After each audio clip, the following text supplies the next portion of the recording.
Tá começando o briefing técnico do Letap Rio 2024 e é hora de você ter acesso a todas as informações e detalhes dessa que é a quarta edição da nossa prova na Cidade Maravilhosa e nesse ano com uma grande novidade, um novo trecho do percurso inédito para você que vai fazer, tanto no percurso longo quanto no percurso curto. Vai ser demais. A gente há muito tempo queria ter esse trecho na prova, a gente conseguiu e você vai aproveitar essa experiência Tour de France na Cidade Maravilhosa. Aqui no briefing, claro, todas as informações para você. Vamos falar do percurso? Vamos! Da estrutura, dicas, orientações de segurança, onde vai estar o nosso village, qual o seu horário de largada, o que você precisa levar para retirar o seu kit e muito mais. E é legal que a gente está aqui no YouTube, nessa plataforma você consegue assistir no seu celular, consegue assistir no computador, na sua televisão, pode colocar para frente se precisar, pode voltar para ver de novo, pode colocar até para assistir um pouquinho numa velocidade um pouco mais aumentada, mais rápida,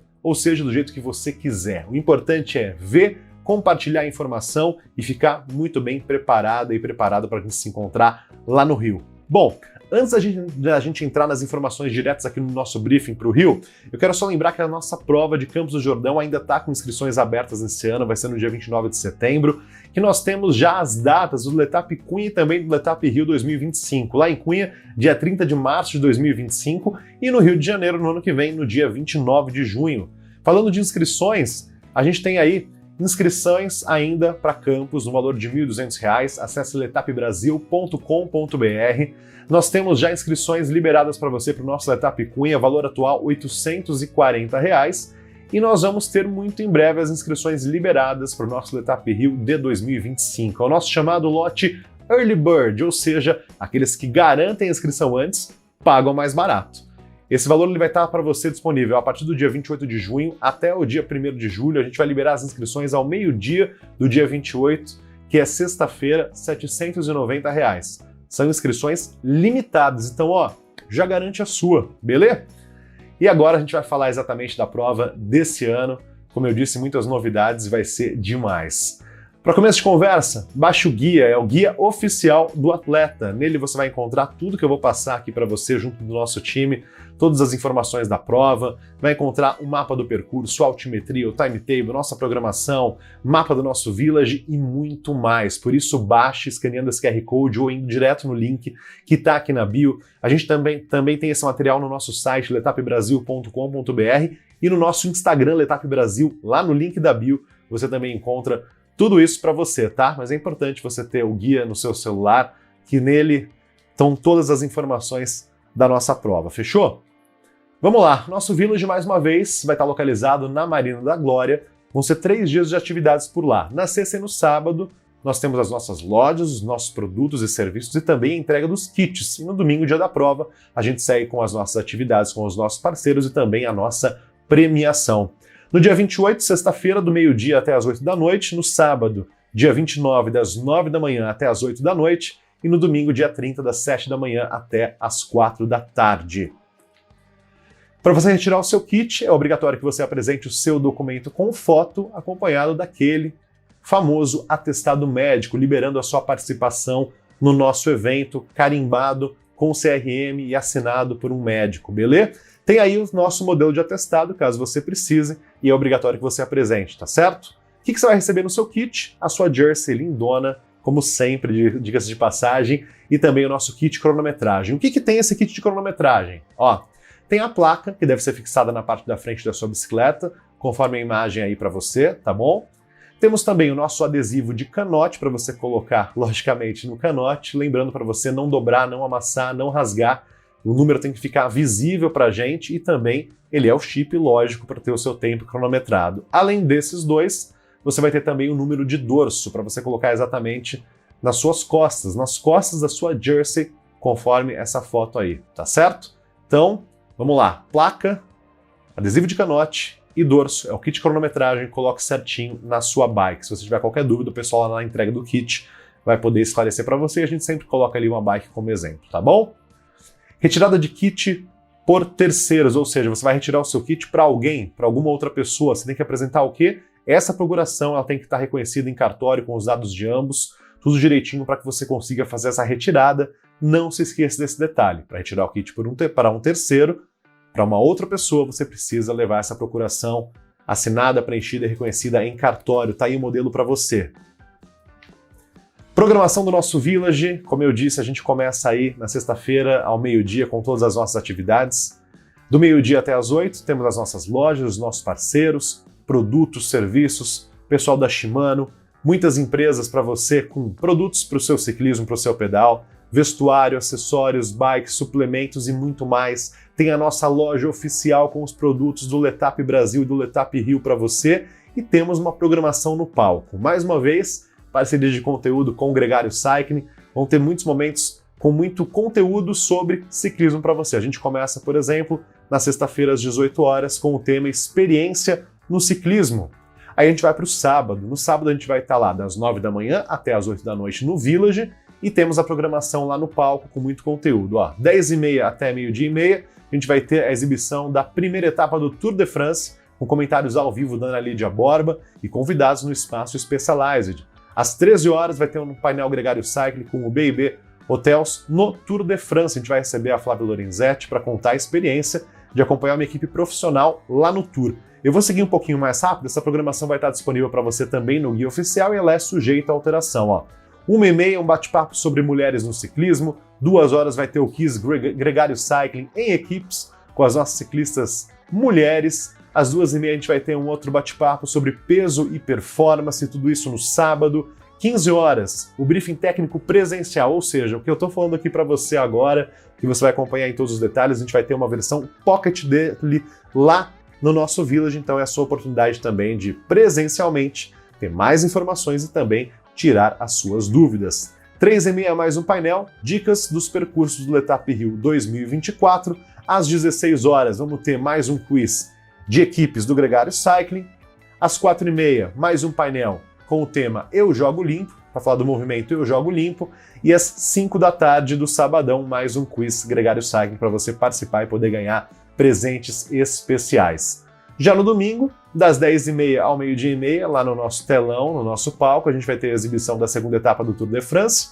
Ao meio-dia e meia, a gente vai falar com os campeões do Letap Rio 2024. À 1h, previsão de início da nossa premiação, e às 4 horas a gente encerra a nossa programação, encerra o Letap Rio 2024. Fui um pouquinho rápido, mas de novo, todas essas informações estão para você, vão estar lá no nosso guia oficial do atleta. No domingo, a gente tem o início das largadas às 6 horas da manhã, vamos ter o nosso Summer Party, que é o seu pós-prova das 9 até 1 da tarde. Importante lembrar que a nossa largada está posicionada em frente ali à Marina da Glória, que os kits só vão ser entregues na sexta e no sábado, não tem entrega de kit no domingo, e caso você vá de carro, vá acompanhar a prova, estacionamento ali na Marina da Glória, para você acessar através do aeroporto Santos Dumont. Quais são os equipamentos obrigatórios e proibidos? Bom, capacete acho que eu nunca preciso nem mencionar, porque é óbvio que você tem que estar de capacete. Luvas e óculos a gente sugere para sua segurança, sempre importante. O que não é permitido? Bicicletas com aquela extensão, guidão clip, a extensão de guidão para bikes de triatlon. Isso não é permitido. Se você tem aí na sua bike, por favor, retire, porque não pode na nossa prova, beleza? Tráfego. É importante você lembrar que nós vamos ter milhares de participantes, entre os ciclistas que vão pedalar, as pessoas que estão acompanhando, as pessoas que estão visitando o Rio de Janeiro, os moradores, ou seja, cuidado para você fazer aí um planejamento legal para chegar nos horários. Procure transitar de bike ou a pé até a nossa largada, evite o uso de carro e verifique a sua logística, qual é o tempo de deslocamento de onde você está hospedado até o nosso village, até a largada da prova. A gente colocou aí para você estar no máximo 5h45 no seu pelotão, mas eu já sugiro que você esteja lá presente fisicamente no máximo às 5h20 para você chegar, se ambientar, ir ao banheiro, verificar se está tudo certinho, encontrar a sua turma, dar aquele último check-up e poder acessar os nossos pelotões. Então, faça esse trabalho de planejar a sua logística, isso é fundamental.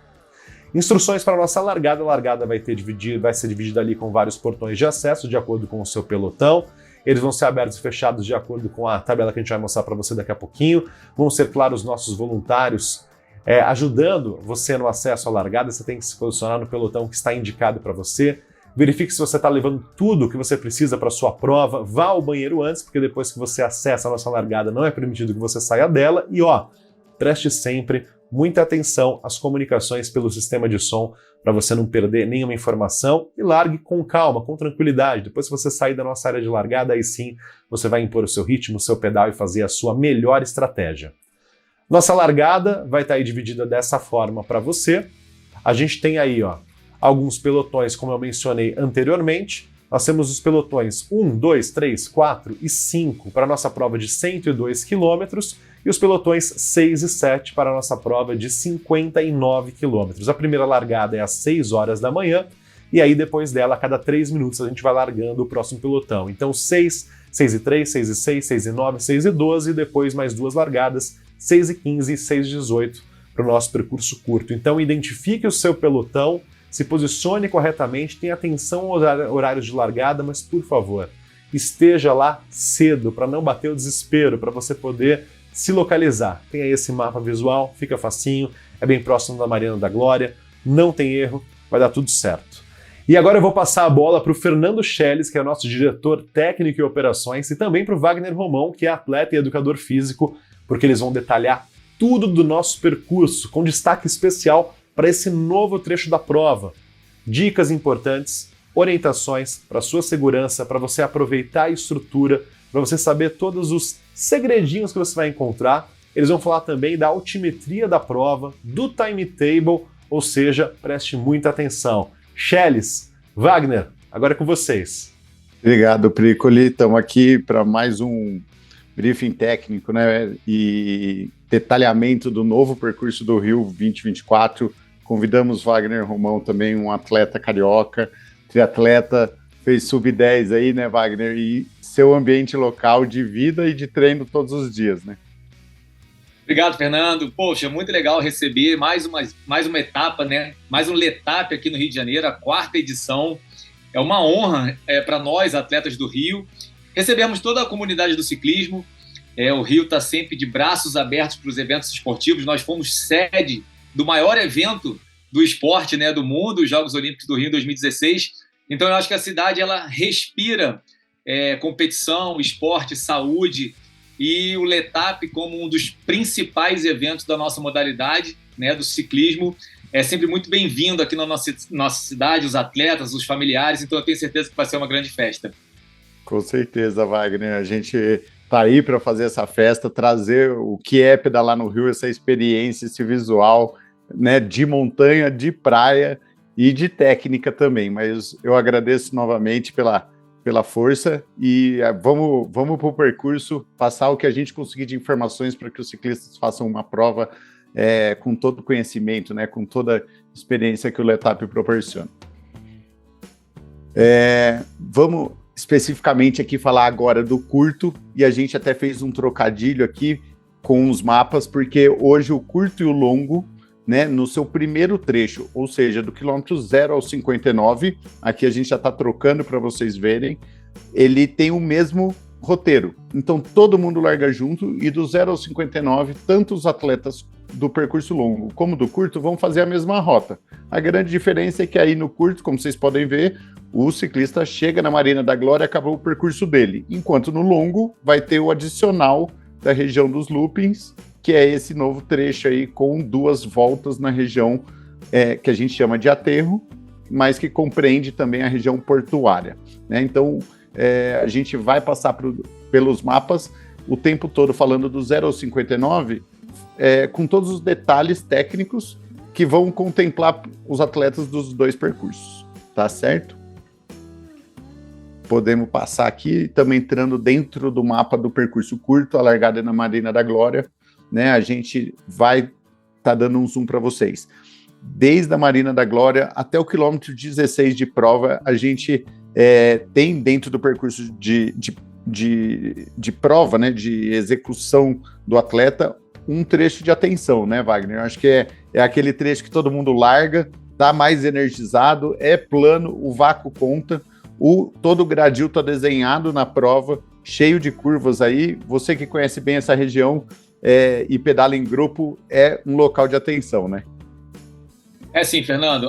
Você anteriormente mostrou o mapa geral do percurso. Então, o Rio de Janeiro vai contemplar praticamente toda a orla da cidade, do centro da cidade da rodoviária até a Marina da Glória. Então, quem participa dessa prova vai contemplar os principais pontos do Rio de Janeiro.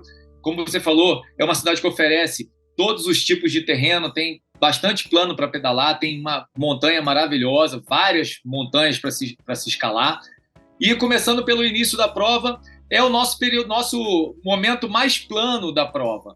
E, como você falou, é o momento onde a gente chama a atenção dos atletas, porque a gente sabe que na montanha, na subida ou na descida, o atleta está com a sua atenção, né, um pouco mais ativada para que ele não cometa nenhum erro. E muitas vezes esse descuido na parte plana pode provocar algum acidente. Então são momentos que a prova está começando, o atleta está descansado, ele tem uma vontade, né, de imprimir um ritmo mais forte pela adrenalina, pelo início de prova, pelas movimentações que já começam a acontecer dentro do grupo, e o plano favorecendo uma alta velocidade. Então você pontuou muito bem.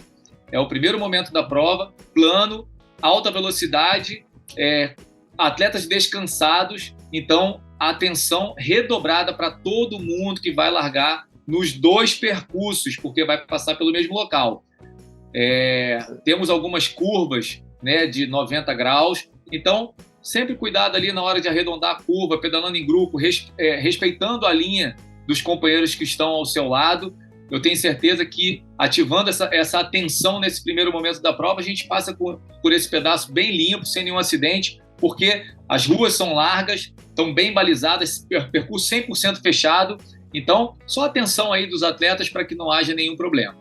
Exatamente, Wagner. Acho que o principal que a gente tem que falar é: todas as curvas são sinalizadas. Então, assim, enquanto estão vocês no pelotão em linha reta, né, ciclistas, o respeito é com o próximo ali, com relação a não mudar de tangente, não mudar de direção rapidamente, sem sinalizar, manter uma certa margem de segurança na distância dos ciclistas ao nosso redor e, principalmente, não frear repentinamente, né? Isso aí, o bloco andando, serão pelotões de 300 atletas, isso, o vácuo é muito forte, então todo mundo anda junto.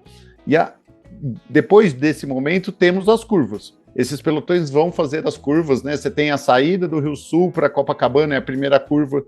Depois você tem todo um trecho ali no Arpoador, que são as sequências de curva que a gente tem na região do Arpoador, dali contornando o BB Hotels, que é um patrocinador do evento, e tem um hotel que está exatamente nesse zigue-zague que a gente vê na parte de baixo do mapa, na região do Arpoador.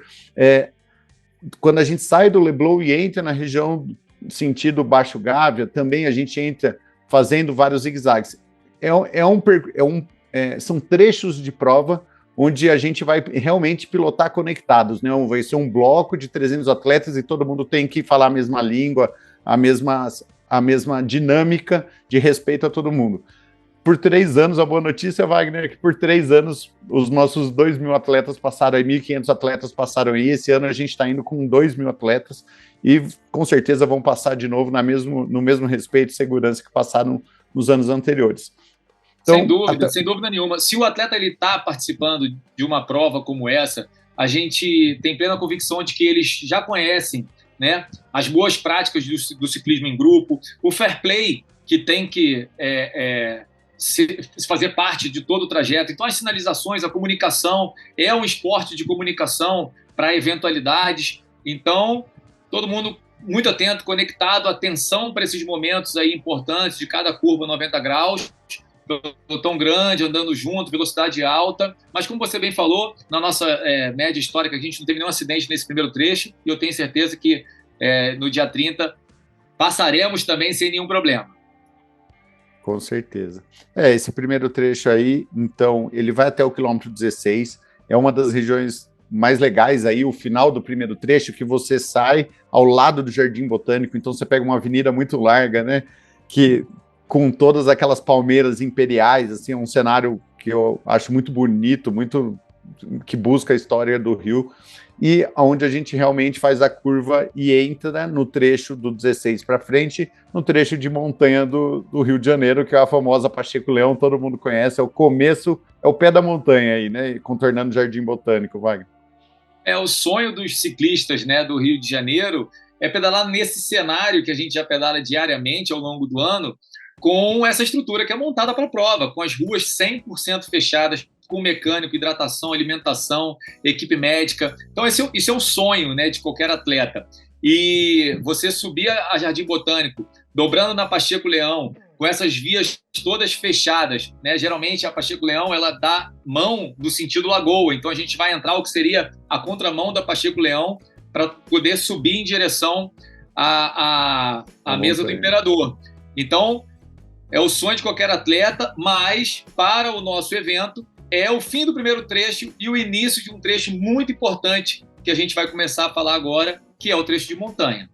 Exato. Pode puxar para a gente aí o zoom, então, no trecho de montanha. A gente vai passar aqui para o mapa. Se bem que não, a gente tem também um vídeo, com certeza. Vamos passar aqui, Wagner, que é legal. Muito legal. Aqui é o vídeo da dinâmica de prova dentro da cidade até o pé da montanha. Então, o que a gente pode perceber? A gente está contornando a região plana, né, das orlas, de todas as praias aí da Zona Sul, até chegar no pé da montanha, que é essa parte verde do mapa, né? Então, esses 16 quilômetros que a gente estava falando dessa dinâmica, desse comportamento em grupo, que é o que acontece em toda a prova do Tour de France e também acontece no L'Étape do Rio, né? Isso mesmo, 16 quilômetros dos principais pontos turísticos do Rio. Você sai da Marina da Glória, passa pelo aterro do Flamengo, Praia de Botafogo, você vai visualizar o Pão de Açúcar o tempo inteiro, vai entrar na principal praia do Brasil e a praia mais conhecida no mundo, que é Copacabana. E depois você tem Arpoador, Ipanema, Leblon, e o Cristo Redentor ali à direita o tempo inteiro. Então, esse primeiro trecho ele é muito lindo, é o principal cenário da cidade do Rio de Janeiro, é o cartão postal da nossa cidade, mas a gente sabe que é o início de prova, está todo mundo descansado, a velocidade está alta, mas vamos pra frente. Eu ia falar que ele ainda tem essa questão, né, do pelotão, de estar todo mundo nesse dinâmico, e você acaba nem percebendo tudo isso. Mas a volta, cara, que depois todo mundo já passou pela montanha, dissipou os pelotões, e aí os grupos ficam bem menores, e o sol já nasceu já mais completo, é a hora que você realmente vê a magnitude, né, de você tá pedalando, Copacabana, o sol nascendo, o Pão de Açúcar. Eu faço o percurso nesses anos de carro antes do atleta e toda vez parece que o trabalho dá aquela acalmada, você fala, nossa, tem 2.000 atletas no Rio de Janeiro, o sol nasceu, que experiência, né? Enfim, acho que incrível. Esse trecho é ainda melhor. Pra gente que mora aqui, é incrível também. Diariamente a gente tira foto, deslumbra esse cenário e fica realmente encantado com a beleza da cidade. E para quem está vindo de fora, eu tenho certeza que vai sentir o mesmo prazer de pedalar nessas áreas aqui da nossa cidade. Com certeza. Esse primeiro trecho é muito lindo e bom na ida e melhor ainda na volta, né? Voltando aqui para a nossa região de montanha, então... Vamos lá, vamos subir. Vamos subindo. No 16 para frente, a gente inicia a subida, a famosa subida da vista ou da mesa, né? Porque os dois pontos turísticos e que tem tudo a ver com a história do Rio de Janeiro estão, né, poucos quilômetros ali um do outro. A partir do quilômetro 19, a gente começa uma cronometragem do Rei e Rainha da Montanha. O quilômetro 19, ele é a portaria do Parque Nacional da Tijuca, então tem toda a estrutura lá, vai ter inflável do evento, né? E a partir dali, estrutura de cronometragem, a partir dali a gente tem os 4 quilômetros que definem para a gente o Rei e Rainha da Montanha, que é quem consegue escalar esse trecho na maior intensidade possível. A gente vai falar mais para frente especificamente desse trecho, os seus percentuais de inclinação e as suas peculiaridades aí, né, Wagner? Trazendo você os detalhes da curva do alívio, onde que está cada coisa. Então, assim, chegando... Oi, pode falar. Desculpa, pode ir. Eu falaria um pouco já desse início da subida, mas depois a gente fala tudo de uma vez, não tem problema. Positivo. A gente tem um desenho esquemático da montanha só desse trecho do Rei e Rainha dos 4 quilômetros. Chegando lá em cima, mesa do Imperador, fecha a cronometragem do Rei e Rainha da Montanha. A gente também tem um ponto de hidratação, banheiro. Tem pessoas, o tempo médio só da parte de subida vai ser aí por volta de 45 minutos, alguns para 1 hora, um pouco, e alguns para baixo de 40 minutos. Então, largou às 6, a grande maioria vai chegar às 7h30, 8 horas, é a hora de abastecer, reabastecer. Quem largou com pouca água para não ter que subir com toda a carga é o local, né? Para poder usufruir da estrutura e aproveitar ainda do visual da mesa do Imperador, que é um cenário, um ponto turístico do Rio conhecido.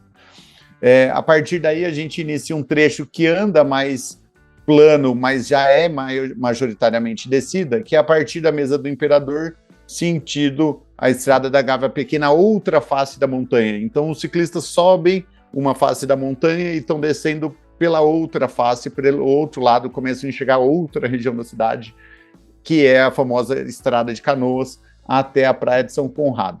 Então a gente tem um trecho de montanha aí, total, entre subida e descida, do quilômetro 16 até o quilômetro 33 para todo mundo, tá?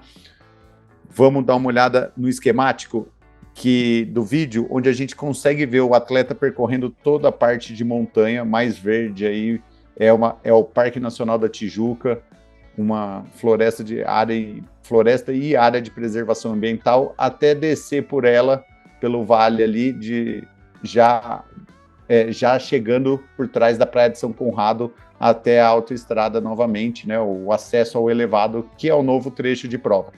Lembrando que o ano passado a gente descia um pedaço dessa face aí até o Mirante de Canoas e voltava. Agora a gente continua, passa reto, desce o final da Estrada de Canoas até chegar em São Conrado. Então, por aí a gente vê que a gente saiu do Leblon, lá na parte superior do mapa, que tem o tracinho que está indo e contornando o Jardim Botânico, e entra para fazer a subida da montanha de um lado, a descida do outro, para chegar em São Conrado, né? Acho que pelo vídeo a gente consegue sinalizar. Lembrando que esse vídeo tem na internet completo, depois dá para assistir tudo de uma vez, tanto do percurso curto como longo, tá? Podemos seguir já para o trecho 3 de prova aí, que é a partir da descida de Canoas, a gente volta para uma região mais plana, né, que é atrás da Praia de São Conrado, da Orla de São Conrado, porém a gente vai subir e descer um elevado das Bandeiras, é um elevado que liga a Praia de São Conrado à Barra da Tijuca, então a gente vai passar por alguns túneis aí, tem uma leve subida relativamente, é um falso plano, né, Wagner? Não é uma subida intensa, é proibido bicicleta no dia a dia, mas é uma subida que facilmente dá para transpor, né? A gente vai falar ainda da parte de montanha. A gente volta na parte de montanha ainda, Fernando? Não, a gente vai direto agora do trecho 3 para frente. Do trecho 3 a gente já segue, né, São Conrado. Eu não falei da montanha, eu não falei da parte da montanha. Será que a gente fala ainda da montanha? Com certeza, o que você quiser falar aqui para a gente tá fácil. Acabamos de falar, não tem problema não, é só voltar o mapa. Eu queria voltar alguns slides só para isso, esse aí tá ótimo, porque é importante que as pessoas entendam. A mesa do Imperador é o nosso malvado favorito aqui no Rio de Janeiro. Todo mundo sobe com muita frequência e todo mundo sofre com a mesma frequência porque não tem vida fácil. Ela é uma subida que vai girar aí em torno de 4 quilômetros com uma inclinação média de 13%, ela vai chegar a alguns pontos a 17%, e nós aqui do Rio de Janeiro, a gente costuma dividir essa subida em 3 trechos, em 3 partes, né? Mentalmente falando, a gente divide ela em 3 pedaços, sendo que o segundo trecho seria o pior, o terceiro seria o mais fácil e o primeiro seria ali mediano.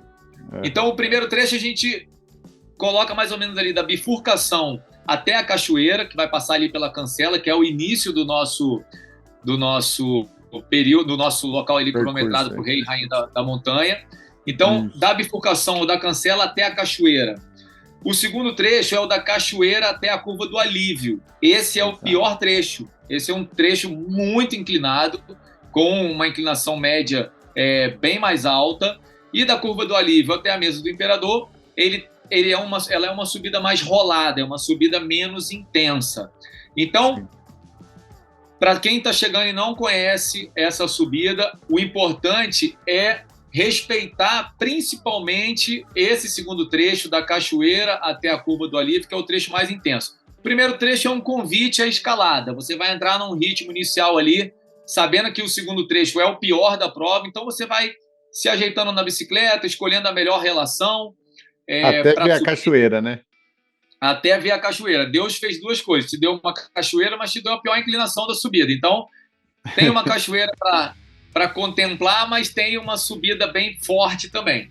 Então, essa é a dica. Dividir mais ou menos em 3 trechos, até a cachoeira, até a curva do alívio e até a mesa. Lembrando que o segundo trecho é o pior. Então, respeitar o início da subida no primeiro trecho, tentar, dentro do possível, andar com uma boa cadência, né? Ou até pedalar em pé também, a maioria vai pedalar em pé no segundo trecho, e depois na curva do alívio dá para pesar bastante a marcha, dá para botar um ritmo bem mais alto, porque já vai andar num ritmo legal de novo. E aí eu chamo a atenção para 2 coisas. Passada a mesa do Imperador, vai ter uma descida, mas se as pessoas observarem no mapa, ela tem muita curva, bastante curvinha nessa descida da mesa do Imperador até atacar Canoas. Então, cuidado nessas curvas.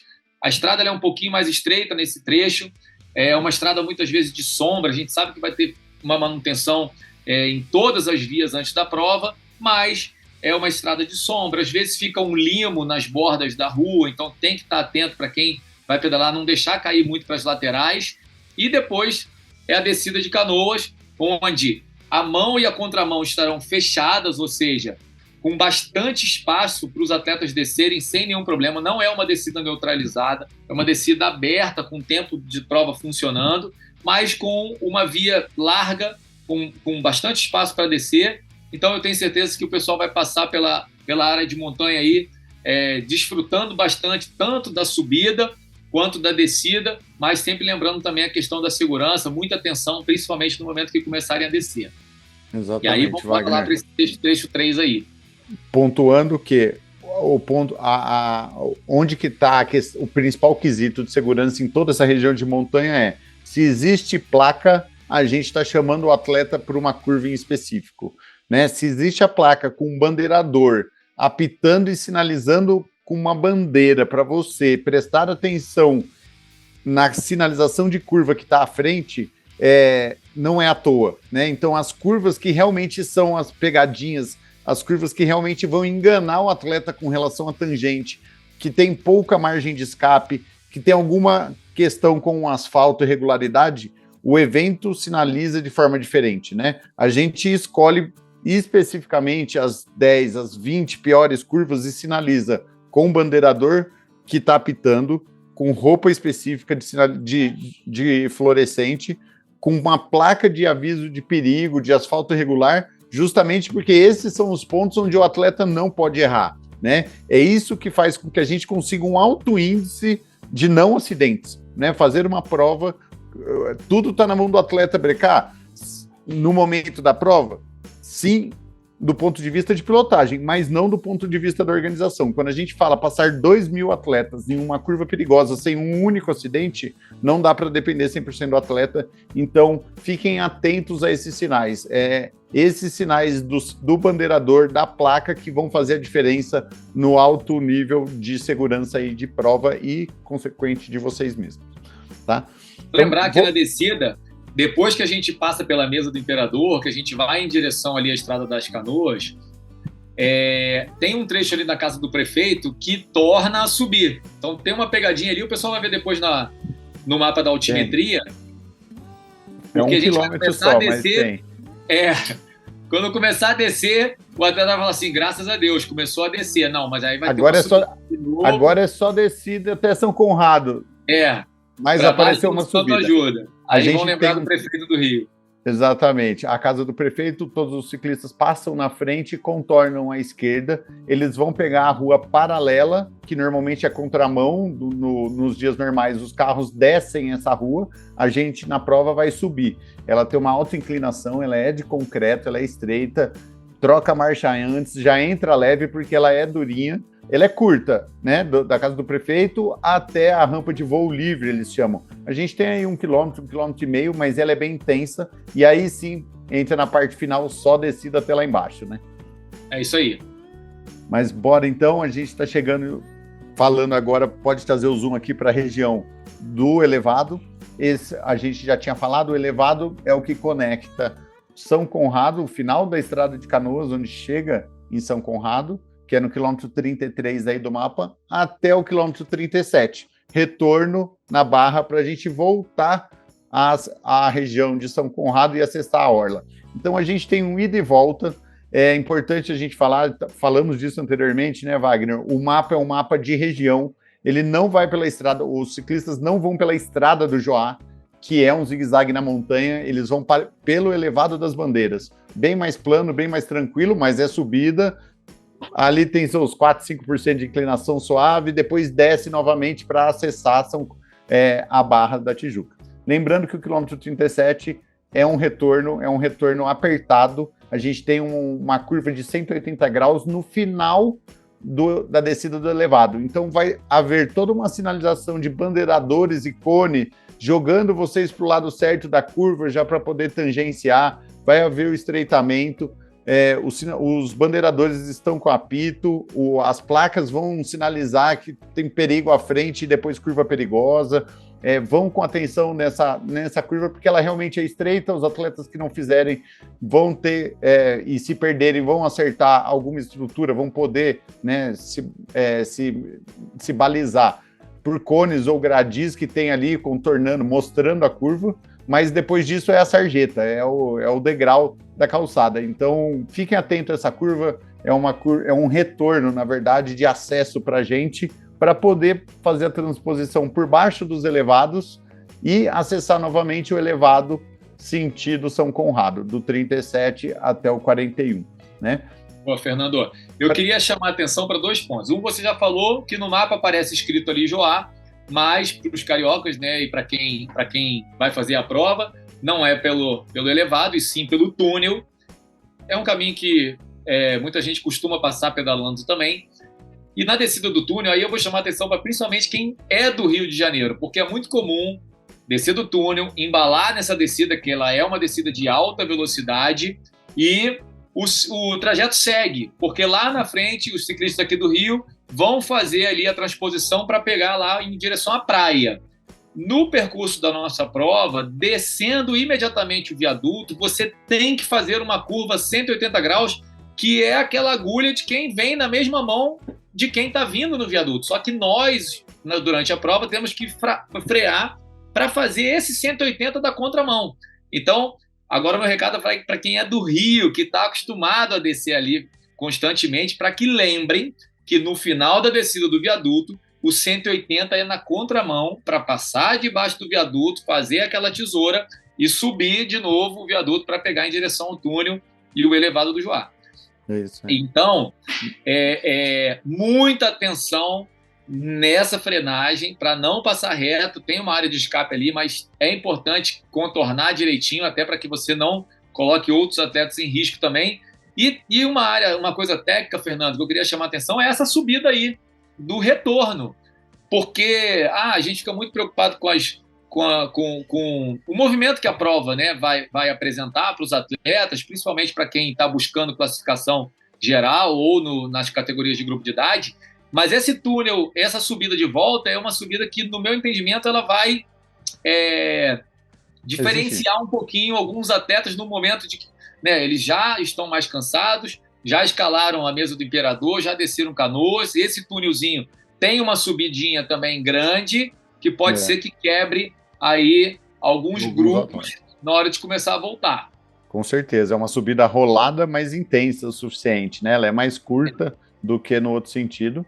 E eu acho também que é nessa subida, depois do retorno, sentido São Conrado, onde os atletas também vão ter aquela como é mais alinhado, né, mais reto todo esse percurso do elevado, é onde eles vão poder dar aquela descansada, porque você tem um falso plano descida, e acredito que seja um dos visuais mais bonitos do Rio ali, né, quando o seu sol está nascendo por volta de 7, 8 horas da manhã, você descendo o elevado, sentido São Conrado, novamente. O percurso aí, ele dá uma acalmada, porque é uma descida suave o suficiente para você descer tranquilo, sem curvas, e um visual muito legal. No dia a dia é proibido passar, né? Não é um trecho usual que os ciclistas passam, justamente por ser muito apertado e uma via de 90 km por hora, se eu não me engano, para os carros.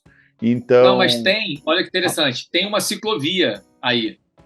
Então, quem não quer voltar lá pela estrada, volta pela ciclovia contemplando essa vista que você falou para a gente, que vai ser muito legal para quem já está voltando, pegar esse cenário já de volta, debruçado também aí no oceano, na Praia de São Conrado. Então é um trecho muito, muito bacana também. Exato. Bom, finalizando o trecho de elevados, todo esse percurso é a parte nova desde lá do Mirante de Canoas, antes do quilômetro 33 até o 41, a gente vai fazer uma curva direita na Rua Princesa Diana de Gales, uma esquerda, e entra novamente na orla. Não passamos por aí ainda, entramos numa das orlas, para mim, muito bonita também, por você ver todo o Morro do Vidigal, né, toda a parte da Niemeyer ali para frente, que é a Orla de São Conrado. Plano, visual, acredito que seja também outra vista linda do percurso. A gente vai seguir até começar a subir a Avenida Niemeyer, uma subida leve, né, Wagner? Mas também muito parecida com aquela saindo do retorno lá no 37. É leve, mas ela tem suas nuances, suas diferenças de inclinação, mais curtinha ali no começo e depois desce até chegar no Leblon, né? Exatamente. A subida da Niemeyer é uma subida famosa para a gente aqui. Geralmente ela faz parte de grandes eventos, seja de ciclismo, de corrida, e ela é uma subida de mais ou menos 1,5 km do seu início até o Motel Vips, que fica ali no ponto final dessa subida de quem vem de São Conrado em direção ao Leblon.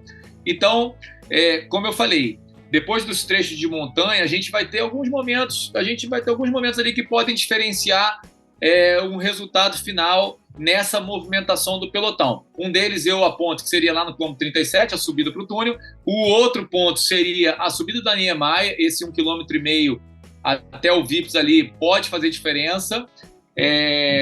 E depois disso a gente só vai encontrar de novo algum desnível lá no túnel Marcelo Alencar. Então é bom ficar atento, guardando energia. A gente está falando de uma prova de 102 km para quem vai fazer o percurso longo, a gente não está nem na metade ainda do percurso. Então ainda é um momento para você entender que é uma decisão difícil, né? Acompanha o grupo, dou tudo agora, deixo ir embora, tento recuperar depois. Muito interessante essa estratégia de cada equipe, de cada treinador para o seu atleta, porque tem vários pontos de decisão que são importantes aí para o resultado final.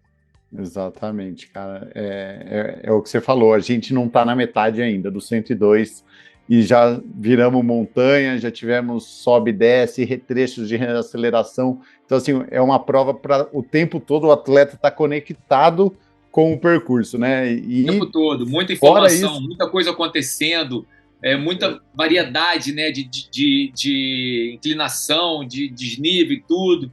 Então, muita técnica, exige muita técnica, muito, muito, muito bacana. Eu tenho certeza que o pessoal vai conseguir abrir a sua caixa de ferramentas e utilizar todas as ferramentas durante essa prova. Exato. É essa experiência que a gente quer proporcionar aos atletas, né, cara, quando pensamos num evento nessa magnitude no Rio. Mas bora lá. Estamos passando então pela Niemeyer. Esse trecho também é novo, essa avenida a gente está com um visualzão também.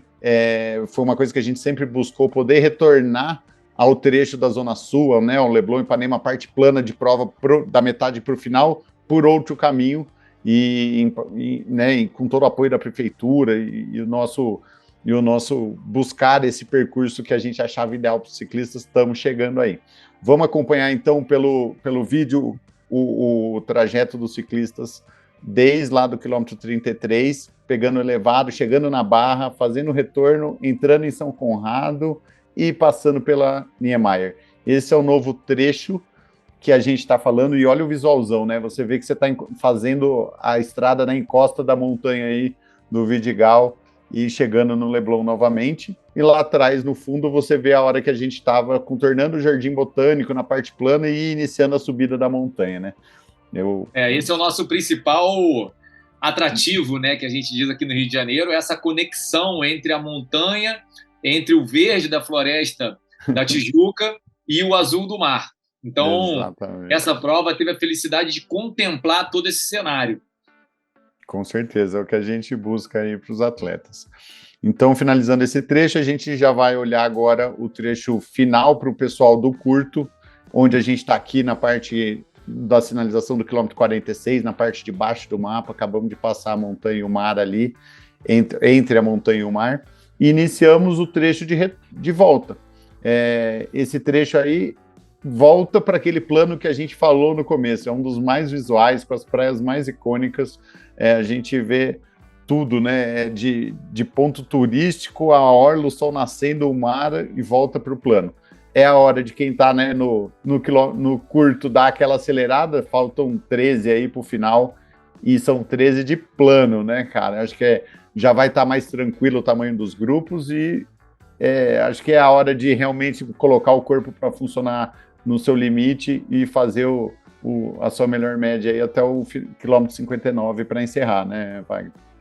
São 13 quilômetros que a movimentação dos atletas do curto começa a decidir a prova aqui. A prova do curto não vai ser decidida lá no 58. Aqui no 46, quando eles atingirem o plano, essa movimentação ela vai ser importante. Se tiver alguns atletas escapados, eles vão precisar defender essa posição nesse momento.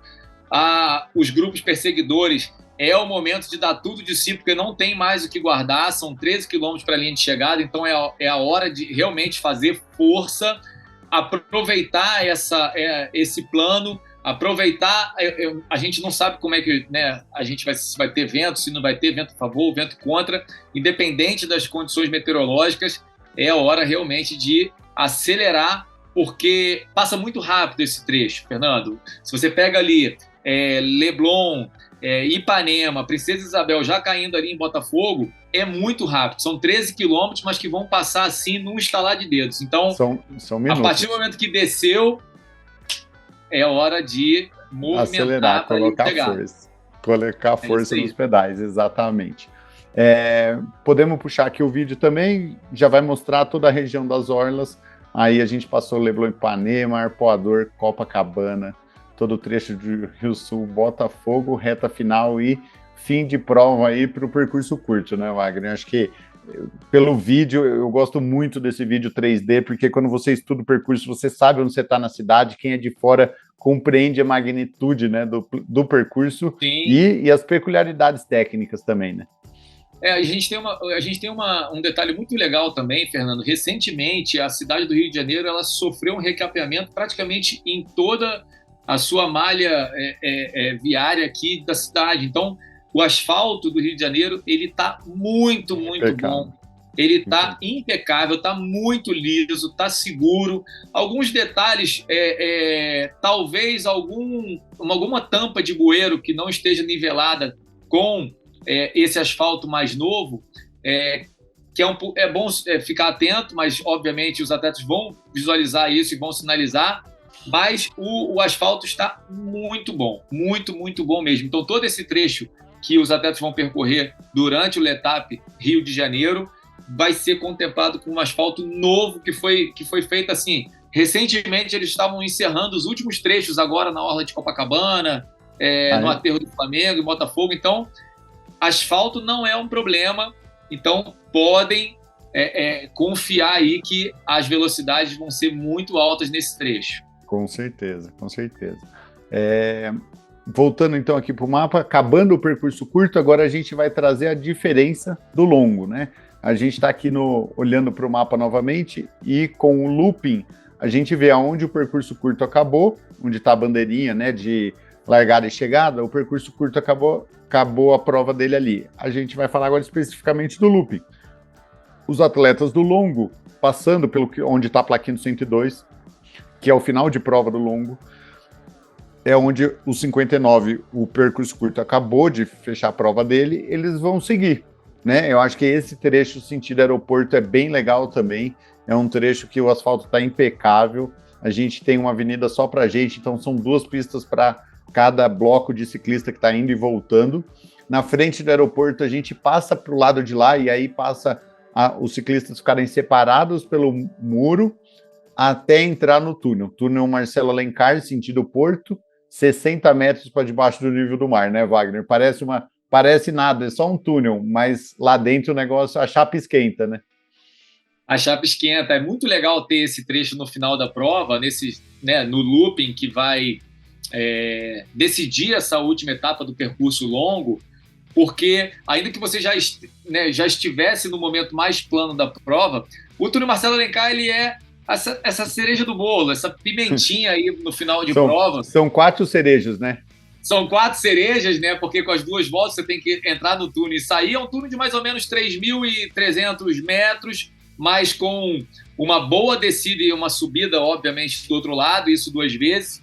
Então, assim, no momento que os sprinters já estariam muito prontos para serem movimentados para o ataque final da prova, esse túnel vem para contar uma história diferente no final da prova. Então, é importante chegar competitivo nesse momento, porque o túnel faz diferença. O túnel é um túnel fechado, muitas vezes, pelo horário do dia, ele já vai exigir um pouco mais de resistência física, mais calor, o atleta já vai estar mais desidratado. Então, eu chamo a atenção porque foi uma ideia sensacional incluir esse trecho na prova, porque vai fazer, vai dar uma mexida boa nesse final. Com certeza. E eu chamo a atenção também, mais uma vez, para a questão da segurança, porque é uma descida de alta. Então, uma velocidade que os atletas vão imprimir aí acima de 60, 70 km por hora. Então, muita atenção. A gente tem algumas juntas de dilatação em todos os momentos do túnel, então é importante saber que a bicicleta vai dar uma tremidinha em algum momento ou outro. Então, muita atenção para descer e força na subida, porque é o momento de não perder aquele grupo que você, durante tantos quilômetros, conseguiu se manter. Vai perder o grupo agora nas subidas do túnel. Então, força na canela, vamos subir junto com o grupo para poder usufruir do vácuo do pelotão nas demais áreas planas aí do Flamengo e Botafogo. Acho que um ponto legal para falar aí, né, Wagner, que esse looping, ele vai ter inúmeros atletas ao mesmo tempo, né? Então, assim, você vai perder uma roda, se você perder uma roda, você vai passar poucos minutos, vai ter outra roda para você ter um tempo para recuperar e voltar para o vácuo de um grupo onde você pode estabelecer uma nova média. Exato. 1.600 atletas, né? São muitos pequenos grupos, né? São muitos pequenos grupos formados o tempo inteiro. Então, vai escalando ou desescalando grupos ao longo desse trajeto. Com certeza. Tem 4 subidas para isso acontecer, mais todo o trecho plano. A gente tem, em média, 10 quilômetros para cada perna. Então, o atleta está entrando lá no Botafogo, onde ele começa a ir para a região da largada, perto dos 56 e vai até os 102. Dos 66 vai até os 102. Então, assim, são 10 quilômetros para ir, 10 quilômetros para voltar uma volta. 10 quilômetros para ir, 10 quilômetros para voltar uma volta. Tudo isso com o túnel ainda que tem uma subida diferenciada. Então, assim, vai ter essa dinâmica de grupo dos pelotões, isso é natural. A gente tem 1.600 atletas só nesse trecho, mais 600 que vão acabar, né, com fazer sua chegada ali na primeira vez que passa no pórtico. Então, não se deixem emocionalmente abalar se sobrar de roda, ou não quebrem de vez para ficar na roda de um pelotão, porque vai ter outro logo atrás que, se você não quebrar de vez e conseguir economizar, quando passar o que vem de trás, você vai encaixar de novo e vai te levar nesse bonde. Aproveitem essa dinâmica de prova. Isso é uma dinâmica de prova de ciclismo, isso acontece, então vivam isso e não se martirizem, né? Não percam a cabeça emocionalmente porque sobrou de um pelotão. Lembrando também que quem se inscreveu está buscando exatamente isso, Fernando. Essa dinâmica, essa movimentação, esse sofrimento de, às vezes, não sustentar um grupo mais forte, ter que cair para o grupo de trás. Eu vou chamar a atenção só para uma coisa. Na descida do Marcelo Alencar, no sentido rodoviário, ou seja, no sentido Avenida Rodrigues Alves, é uma descida com um Szinho, né? Então, ela não é uma descida reta o tempo inteiro. Quem observar no mapa ali vai ver que no ponto de hidratação, ele fica bem no início ali do túnel, e a partir dali, se vocês observarem no mapa, vocês vão ver que ela faz um pequeno S. Esse S no local da prova, ele, em alta velocidade, requer muita atenção. Os motoristas de carro, muitas vezes, se afobam nessa descida também e perdem um pouco essa tangente da curva. Sim. Então, os atletas de ciclismo, mesma coisa. Não percam essa tangente, porque tem gente sempre andando na sua direita ou na sua esquerda. Então, contorna direitinho, não perde a sua linha. Ela vai exigir um contorninho, mas atenção na descida, porque é uma descida de alta com um Szinho aí nas curvas. Não é uma descida que precisa usar o freio, mas é o suficiente para você querer fazer uma mudança brusca de direção ali, né? Exato. Com certeza dá para passar sem usar o freio, pedalando. A gente tem as 4 pistas, né, para a gente do túnel. Então, assim, para o atleta de ciclismo, ele consegue passar ali tranquilo, mas ele não consegue passar ali sem interferir na tangente de outro, caso ele queira mudar rapidamente. É um ponto de atenção importante. Eu também dá para descer sem usar o freio e dá para subir sem mudar a coroa. Mas aí esse é mais difícil. vai depender de cada atleta. Esse é mais difícil. Eu nunca subi sem derrubar para menor, para coroinha, mas enfim, né? É difícil mesmo. Se fosse fácil esses 60 metros aí, não ia ter tanta gente que fala do túnel, né? Exatamente. E o outro ponto que eu ia chamar é o ponto de hidratação. É muito comum os atletas quererem água em movimento e o Letap, por uma questão de segurança, uma questão contratual com a França, é uma prova de ciclismo massivo. A gente não permite, porque se 1.000 atletas passarem no ponto de hidratação vezes 4 vezes, são 4.000 passagens. Seriam 4.000 garrafas ou copos jogados no meio da pista, onde derrubaria outros atletas. Então, assim, em razão da sua necessidade de não perder 30 segundos, 1 minuto para parar, pegar o copo d'água, virar, abastecer a garrafa, que os nossos staffs já estão prontos para abastecer, é só entregar a garrafa para ele mesmo abre e enche enquanto você bebe. Todo briefing a gente fala isso, eu já presenciei, parei nos pontos de hidratação, tem atleta que xinga, tem atleta que fala, corre aí, enfim. Os pontos de hidratação do Letap é importantíssimo por uma questão de segurança de todos, cara. Para que você não caia, você ciclista não caia pelo copo derrubado de outro. Pare. Se está precisando de água, é cronometrado. Você não perde 1 minuto de prova fazendo o abastecimento, onde você escolhe o que você quer comer ou beber, enquanto o staff carrega para você sua garrafa, você sai de novo, não tem risco para ninguém. E a segunda questão, que é óbvia, também é uma questão, né, de higiene, de meio ambiente.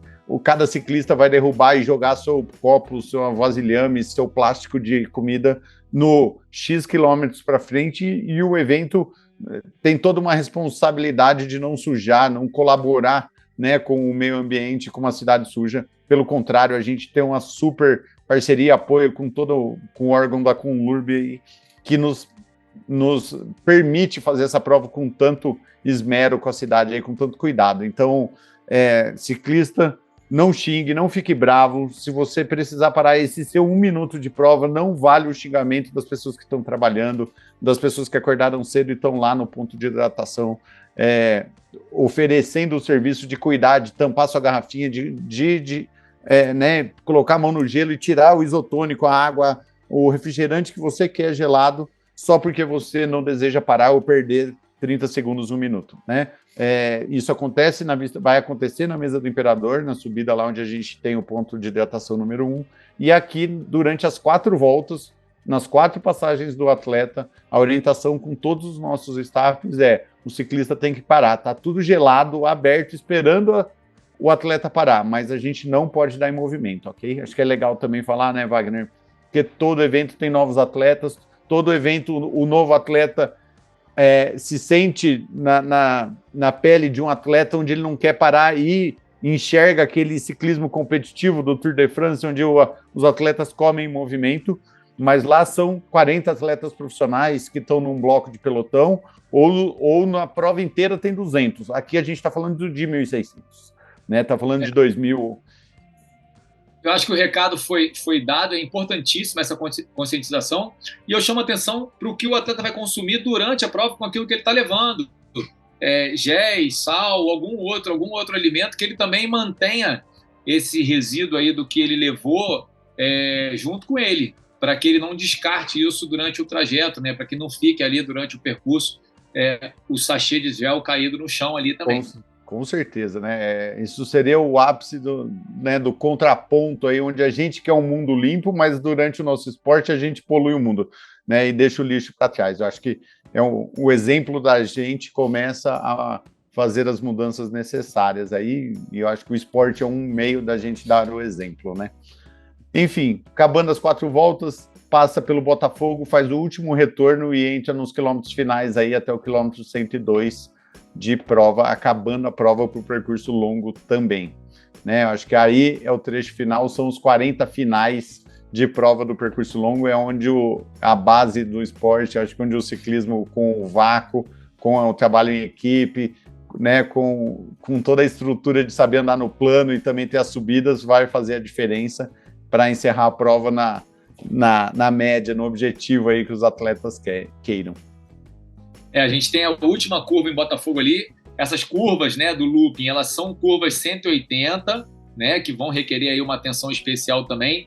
A imagem do Fernando é uma imagem muito legal porque mostra exatamente esse trecho que a gente está conversando aqui, que é o trecho de Aterro do Flamengo, Botafogo. Então a gente consegue enxergar como essas vias são amplas, planas, excepcionais para se pedalar em grupo, e esse é um momento de decisão, então é um momento de sprint, um momento de movimentação, de expectativa. A torcida vai estar toda lá também acompanhando, né, torcendo, dando aquela pescoçada na via ali para ver quem vem naquele grupo, e aí finalizando, né, esse grande espetáculo, Letap Rio de Janeiro, de Botafogo até a nossa reta de chegada ali, altíssima velocidade, uma curva para a direita, uma curva para a esquerda ali, depois do Monumento Estácio de Sá, que é a pirâmide que fica ali separando a Praia de Botafogo da Praia do Flamengo, e aí reta final, sprint, e que vença o melhor. A expectativa para essa prova está muito boa, o start list está excepcional também.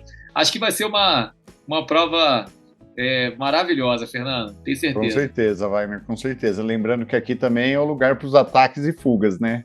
Num plano desse, onde você ataca e o grupo tem que decidir se persegue ou não. Mais uma experiência aí do ciclismo profissional para os atletas viverem. É isso, muitos desenhos, né? Vamos ver.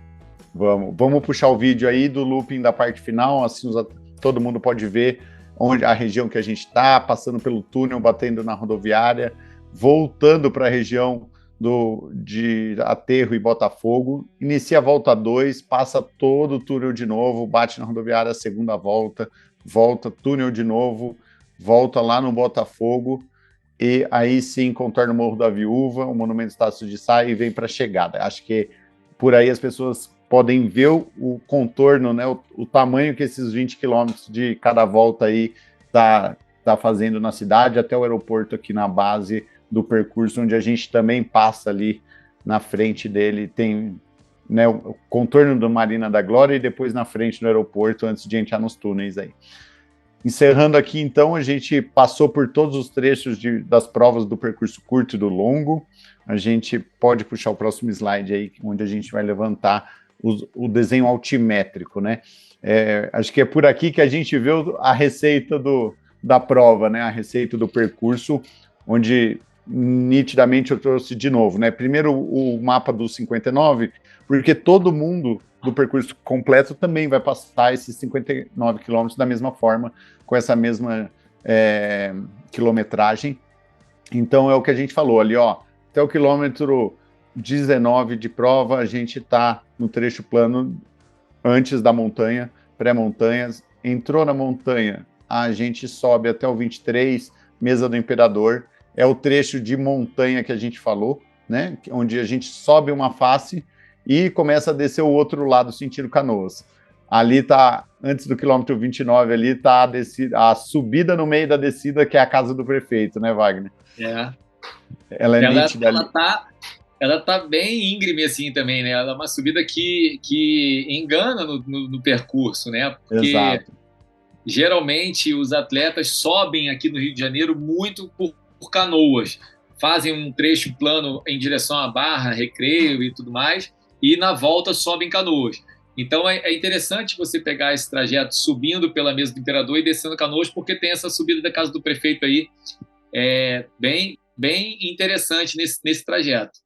Exato, tem essa subida, e aí sim inicia a parte final de Canoas, da descida de Canoas, né, sinalizada ali entre o quilômetro 29 e 33, tá? Lembrando, o 33 é o ponto de corte, a final de Canoas, aí a gente entra esse próximo sobe e desce, o elevado, né? Então você vê que ele é uma subida, a gente sai quase do nível do mar ali de São Conrado, no quilômetro 33, sobe até o quilômetro 35 e desce de novo ao 36,5 no retorno. Então você vê que existe, apesar de ser um elevado, né, uma ponte, ela tem um desnível razoável para aparecer no mapa altimétrico aí. São dois platores ali, né, que são similares, porque é um percurso de ida e volta. Aliás, o único trecho de ida e volta da prova, assim, né, fora o looping. Então a gente vê que os dois... Não são no mesmo elevado, Wagner, é importante falar, né? Todo mundo vai por um elevado e volta pelo outro. Exatamente, vai por um e volta pelo outro. A altimetria é a mesma, o desnível é o mesmo, mas quase mapa, você consegue observar que tem... É quase o mesmo. Quando a gente faz São Conrado para Barra, a gente vai pelo elevado superior. E quando a gente volta pelo elevado inferior. Então tem a diferença entre os elevados. Mas que é insignificante no GPS, não dá nem para ver. E, consequentemente, no mapa não representa em desenho, mas dá para ver que tem essa elevação. Só um segundo aqui, puxando a tela. A gente volta para o quilômetro 35, onde a gente tem o elevado, faz o retorno na Barra, no 36,5 mais 37, e pega o elevado de volta, sentido São Conrado, Niemeyer, né? Novamente aí, a partir do quilômetro 42, quando a gente está na Niemeyer, a gente tem um trecho de subida novamente, voltando para a Orla do Leblon, e aí sim, pegando o trecho plano final até o 59. Então, acho que é por aqui que o atleta entende e pode desenhar melhor, né, as estratégias, sabendo onde ele está na cidade, no percurso, se ele vai subir, se ele vai descer, o quanto de força ele vai economizar, quantos quilômetros ele tem para descansar, né? Eu acho que aí são os dados de altimetria que vão mandar no esforço dele lá na hora. Eu gosto muito de, quando vou participar de um evento, pegar esses dados, passar ele para o adesivo de quadro, para o timetable, que a gente tem também, todo atleta vai receber no seu kit. Lá fala os quilômetros, os retornos, os pontos de hidratação e os pontos de corte também. Estudar esse mapa é muito importante, saber exatamente os momentos que cada trecho decisivo desse vai aparecer durante a prova, para que ele não se surpreenda, né, com cada movimento de desnível desse. Então ele tem que estar ciente de que no quilômetro 19 ele vai começar a subir, que no quilômetro 25 ele vai começar a descer, depois ele vai ter mais uma subidinha de novo até a casa do prefeito, depois ele vai descer até do 30 ali até o 35. Então, assim, a prova não pode ser uma surpresa para o atleta. Então isso é um dever de casa para todo mundo que está inscrito, estudar, ler o regulamento, assistir esse briefing técnico, estudar o timetable, o mapa de altimetria, enfim, ver o vídeo do percurso. Então, isso é o dever de casa que todo atleta obrigatoriamente tem que fazer antes de entrar numa competição, para que as eventualidades ocorram, obviamente que podem acontecer, mas não por falta de preparação do atleta, e sim por uma eventualidade que naturalmente ocorre em qualquer evento, mas a preparação é obrigatória, e por isso que a gente está aqui tentando facilitar e depurar um pouquinho todas essas informações para quem está participando da prova aí no dia 30. Exatamente, acho que é compor o bloco de informações que o atleta usa para fazer a prova, e isso não necessariamente, a gente não pensa no briefing técnico pela performance de tempo, e sim pela segurança, né? Pela capacidade de fazer a prova bem consigo mesmo, sabendo onde ele vai fazer força, onde ele não vai. Se ele tiver uma câimbra, ele sabe o que tem pela frente para ele poder administrar aquele começo de câimbra, se ele realmente tem que parar e esperar o ônibus vassoura, enfim, é realmente compor todas as informações para que o atleta tenha uma experiência de prova muito legal, e é isso que a gente busca aí para os 2.000 atletas, né?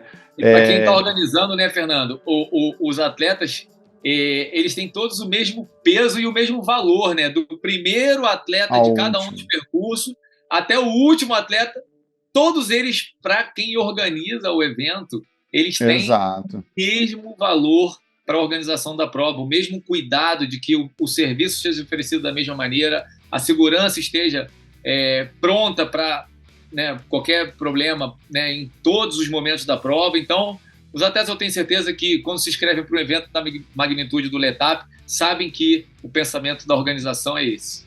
Com certeza.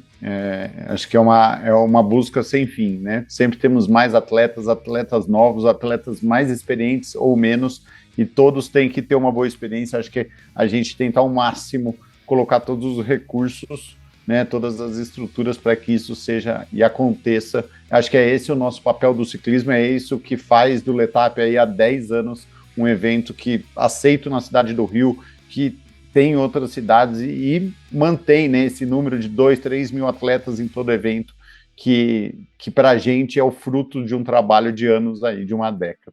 Agora, Fernando, só uma coincidência interessante, né? O Letap Rio de Janeiro é a prova mais próxima do início do Tour de France, que acontece no dia 29 de junho agora, com a etapa de Florença até Rimini, né? A gente vai transmitir ao vivo o Tour de France pela primeira vez, porque foi antecipado o Tour de France, né, em razão das Olimpíadas, e a gente vai transmitir no Letap Rio, no telão de LED do nosso palco, durante o sábado e o domingo. Estaremos transmitindo o Tour de France durante a etapa do Letap Rio, né, do nosso Tour de France aqui. Boa. Show. Não à toa, não Vamos assistir junto. Vamos assistir junto lá na Marina da Glória. Podemos puxar o mapa aqui do percurso completo, então. A partir do quilômetro 59, aqui já aparece 62, que é um pouquinho para frente do 59, onde acaba o curto. Quem está no percurso completo vai passar pelo ponto de hidratação e vai fazer esse buraquinho aí no mapa, que é nada mais do que um túnel Marcelo Alencar. Ele desce 60 metros para baixo do nível do mar, ele está 60 metros para baixo do nível do porto, da região portuária ali do Rio de Janeiro, né? Descendo e saindo do outro lado, já perto do retorno, para frente do quilômetro 64, onde realmente do lado do porto os atletas fazem um retorno de 180 graus e voltam novamente para cruzar o outro lado do túnel.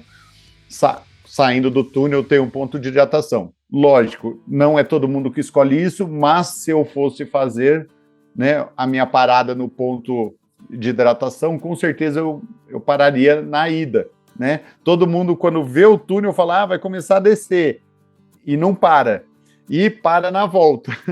Quando para na volta, está no topo da subida, está mais devagar, porém vai ter que reacelerar e voltar para a velocidade de cruzeiro no plano, né? Quando você para no pré-túnel, você sai carregado, dá algumas pedaladas ali e já começa a voltar para a velocidade de cruzeiro com a ajuda da gravidade, a mesma que vai te cobrar depois lá no final do outro lado, mas pelo menos ela está te ajudando aí, né, nesse momento de estar carregado, cheio de água. Eu escolheria, né, tecnicamente, para economizar energia, né, e voltar mais rapidamente para os grupos que estiverem passando, parar antes do túnel, abasteço, quando eu saio já rapidamente a descida vai me jogar para a velocidade de cruzeiro aí de prova, eu podendo mais facilmente assim chegar em algum pelotão, ou encostar, né, junto a um pelotão para usufruir do vácuo dali para frente.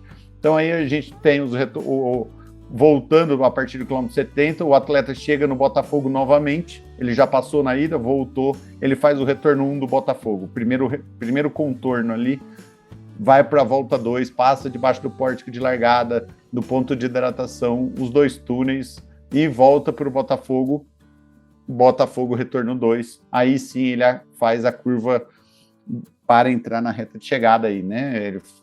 Não é uma reta, né? Vai fazer o contorno no Morro da Viúva, mas são os quilômetros finais aí da volta 2 do Botafogo para a chegada.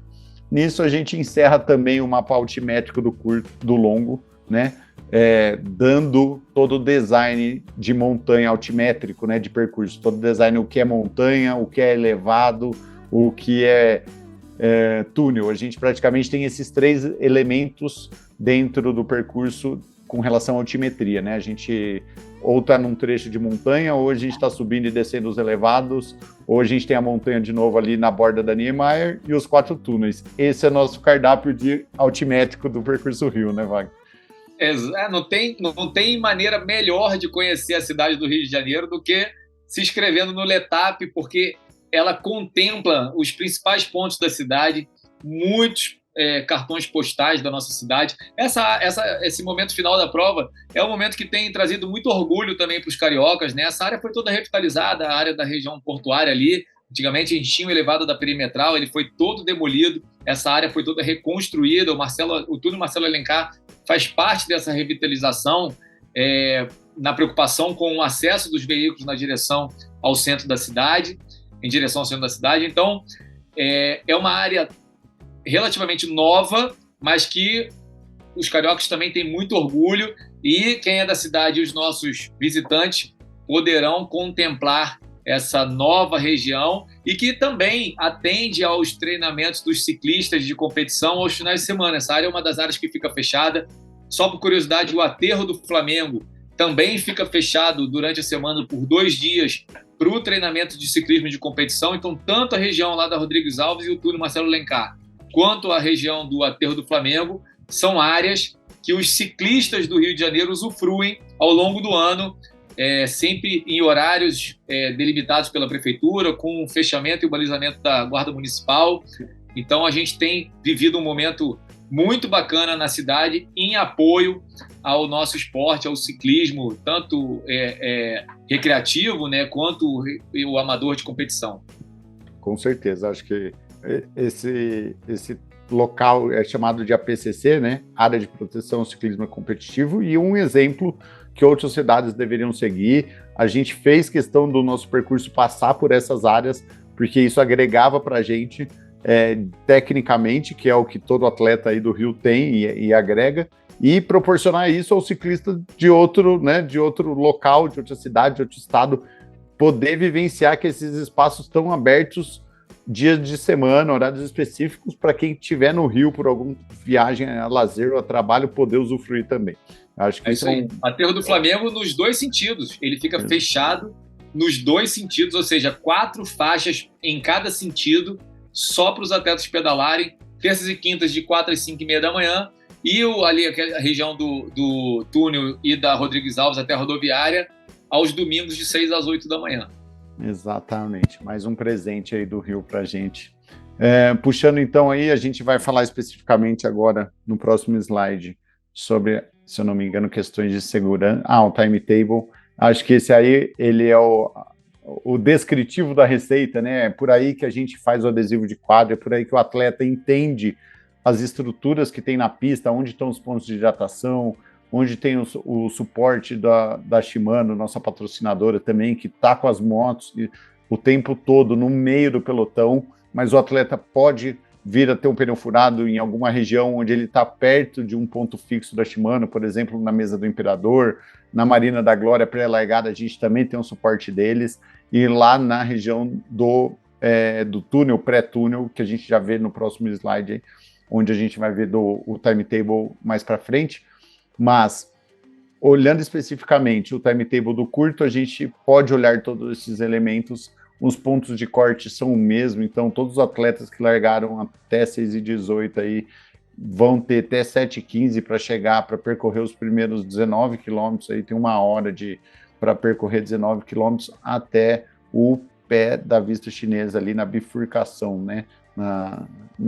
Onde a Pacheco Leão começa a realmente inclinar antes de chegar na portaria do Parque do Nacional da Tijuca. Já tem uma subida bem inclinada, a gente vai ter um primeiro corte ali às 7h15. O segundo é às 8h30 lá embaixo, quando desce a montanha em Canoas, a gente tem um segundo ponto de corte lá, onde os atletas não vão poder ir sentido o elevado, né? Acho que aqui, olhando especificamente, esses são os 59 quilômetros do percurso curto, que compreendem os primeiros 59 do percurso longo também. A gente aqui, então, está olhando os primeiros quilômetros do timetable do percurso longo. Passando para o próximo slide, a gente entra nos quilômetros finais do percurso longo, onde a gente já tem, né, desde o retorno da Barra da Tijuca, aqui no quilômetro 37, na parte superior, até o final de prova no quilômetro 102. A gente, para o percurso longo, nesse timetable está descrito aqui, às 10h30, debaixo do pórtico de largada, onde os atletas e de chegada também, onde os atletas vão estar passando, eles necessitam passar para abrir a segunda volta antes das 10h30. Ou seja, o atleta que passar até 10h29 indo para o porto, ele está ok. Quando ele passa a partir das 10h30, ele está numa média horária que eu já não consigo reabrir toda a região portuária e as vias conforme todos os combinados com a prefeitura e os órgãos correlacionados para cada região. Então, aí, a partir desse momento, a gente vai direcionar o atleta aí para já a Marina da Glória, tendo ele não feito só a última volta, 20 quilômetros a menos, em média, ele vai ter feito. Correto? Acho que por aqui a gente consegue ter todos os detalhes técnicos do percurso, colocando o adesivo de quadro do lado desse timetable, é onde o atleta vai poder cruzar os dados, fazer as anotações que ele quiser lá no adesivo, seja de altimetria, seja de ponto de corte, ali que ele junta as informações todas, tira dúvidas com um vídeo nosso aqui do briefing técnico virtual e pode pôr no quadro dele ali todas as informações que ele vai precisar na prova. Lembrando aqui, acho que a gente... Oi, pode falar. Boa, Fernando, só queria que você voltasse um slide ali. Eu quero só chamar a atenção, isso é uma informação muito individual dos atletas, por mais que os atletas conheçam na palma da mão o percurso, e cada um vai saber extrair do timetable as informações que são mais peculiares para o seu tipo de prova, para os atletas que vão brigar na frente, no meio, enfim.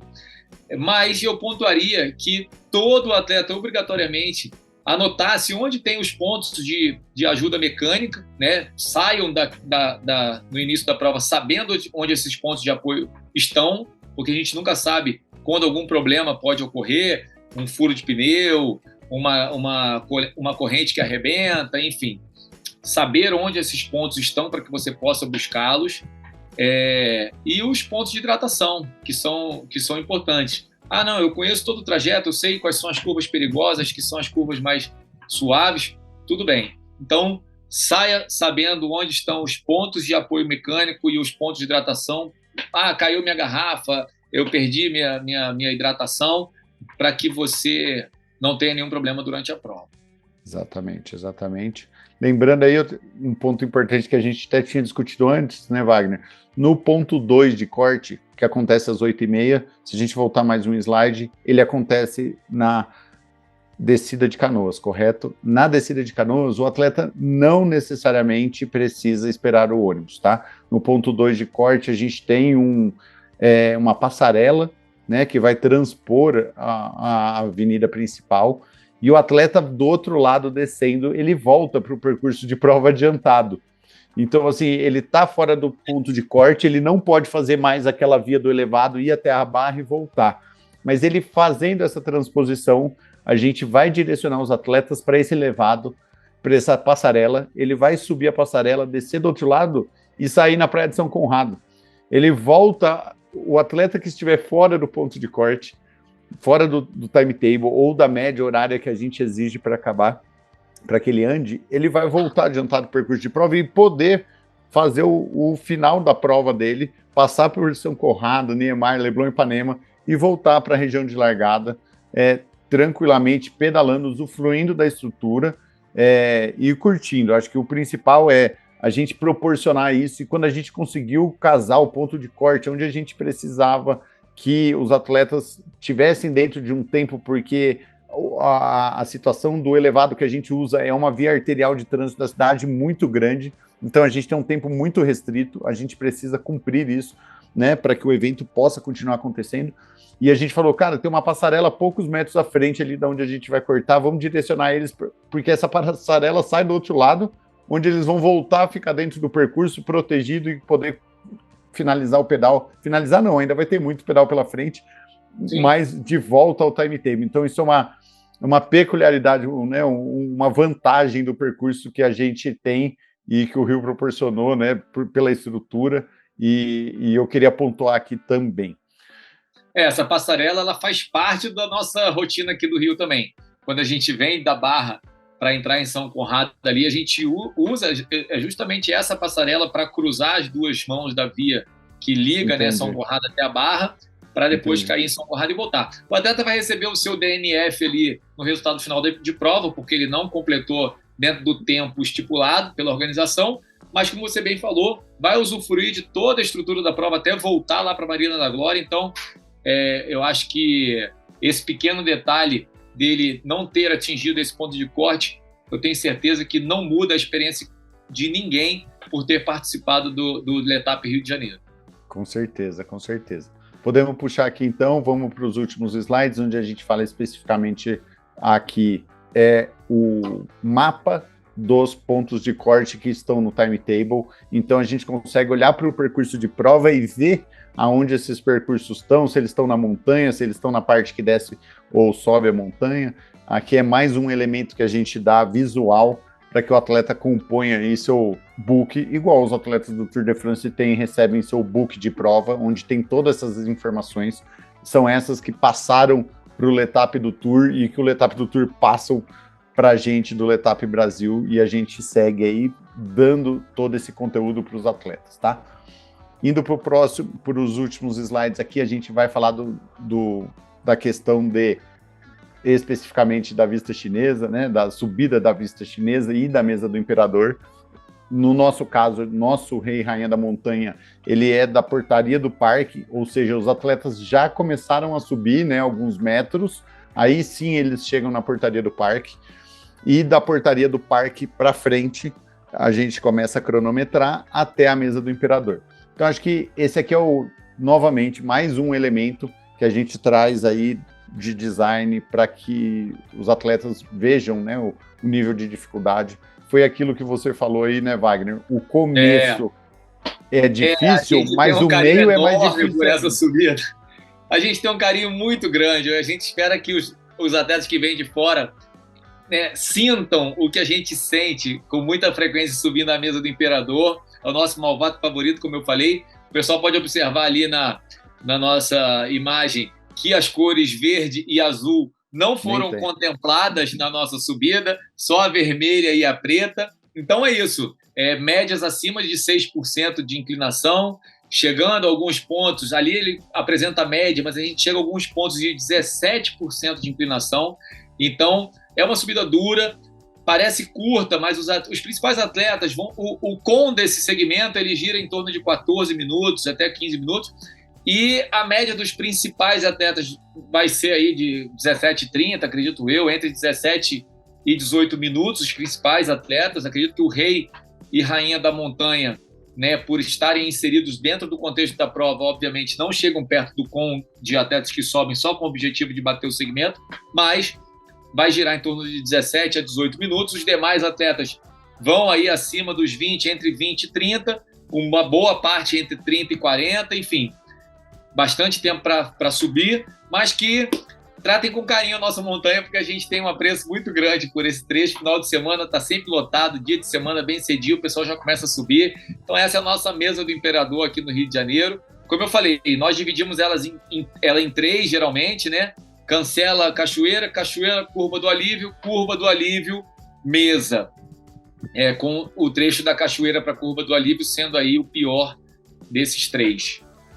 Exatamente. Acho que por aí dá para ver que o começo é mais difícil. Então, respeitem o começo, marquem aí, começou a subir, marca a quilometragem, vocês já vão estar aí por volta do quilômetro 18, 19, quando começar a subir, sente ela até o 21, 22, anda esses 2 quilômetros, primeiro ela vai ser mais dura, ela vai cobrar e depois ela alivia.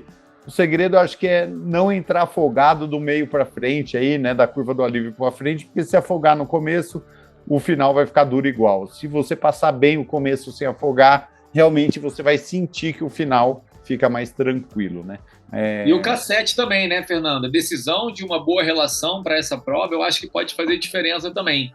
Eu sugeriria aí os atletas virem com a relação 52-36, 11:32 seria a minha sugestão para os atletas. Obviamente vai ter gente com menos, com 28, 25 eu não aconselho, e vai ter gente com mais também.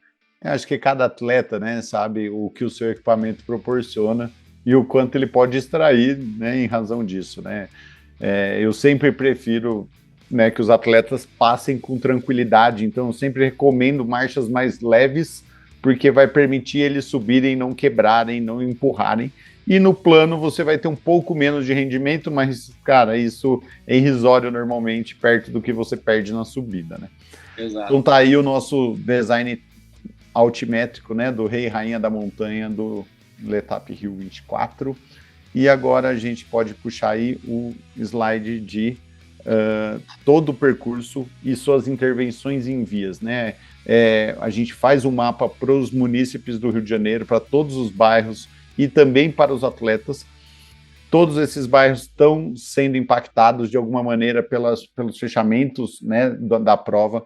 Então, bate o QR Code aí, olhem qual bairro, qual horário fica aberto e fechado, qual bairro está sendo impactado por setor no Rio de Janeiro, e na manhã do domingo, na medida do possível, evitem transitar por essas regiões.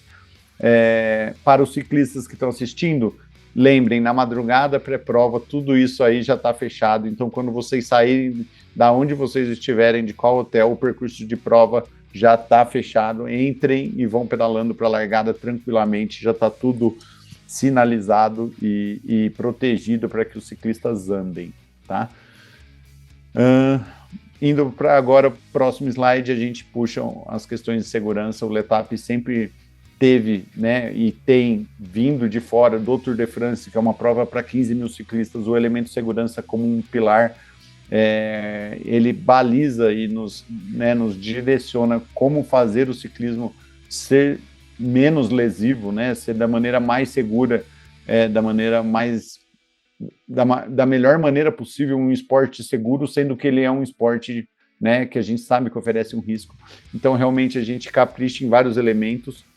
A gente trouxe aqui, pode passar para o próximo slide, o que são esses elementos. Durante a prova toda, a gente, no Rio hoje, são perto de 120, 130 placas que vão falar se o asfalto está irregular, se a descida é perigosa, se a curva à frente é perigosa, né? Se vocês estão em duplo sentido ou não. Esse ano, dentro do Letap Rio, vocês só tem isso dentro do aterro, onde é muito largo. A gente sinaliza também os locais de ponto de hidratação e comida, quantos quilômetros faltam. Então, assim, prestem atenção à sinalização. Isso é um elemento que toda prova nossa traz mais conteúdo, traz mais experiência, mais segurança, né? A maioria desses locais onde existe uma sinalização é porque é um ponto de atenção detectado pela prova. Então a gente também coloca um bandeirador que vai estar com um uniforme fluorescente, que vai estar com uma bandeira, com um apito, para chamar a atenção de você, ciclista, para essa placa que está logo na sequência. Então, usem isso a favor de vocês para manter a segurança de vocês e de todo o bloco, né, de todos os outros ciclistas que estão juntos. Tá certo, Wagner? Alguma coisa comentada da segurança?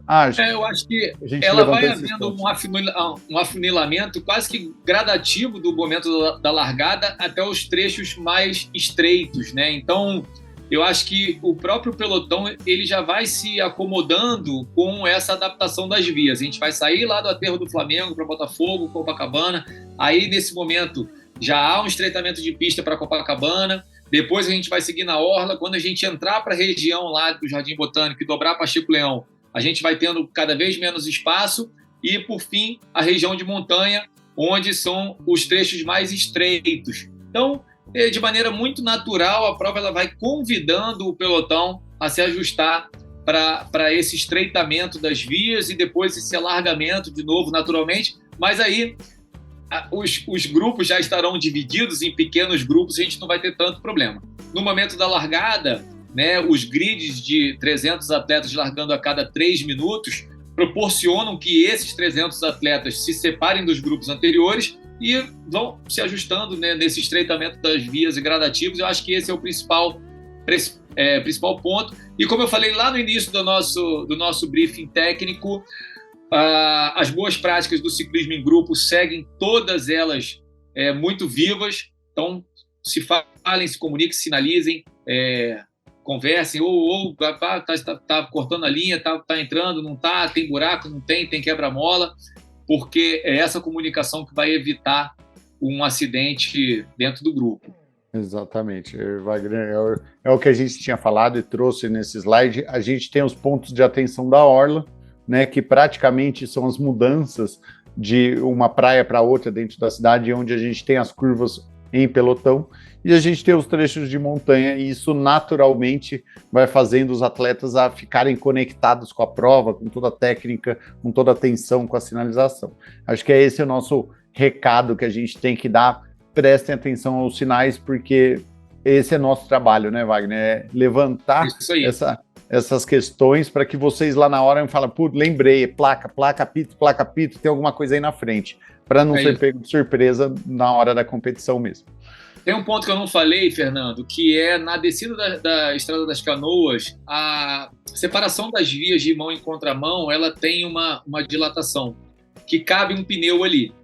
Então é importante, nesse cruzamento de vias, a gente encontre alguma diagonal para evitar algum tipo de acidente em alguns trechos, não são todos, mas é importante observar isso na descida também. Com certeza, né? A descida de Canoas ela vai estar fechada para os veículos, então os atletas podem usufruir das duas pistas, mas existe essa junta de dilatação central que está junto da faixa, né, de divisão das faixas de rolamento do tráfego, ou seja, entre o carro que está subindo e descendo existe a faixa pintada e junto a essa faixa está a junta de dilatação dos blocos de concreto.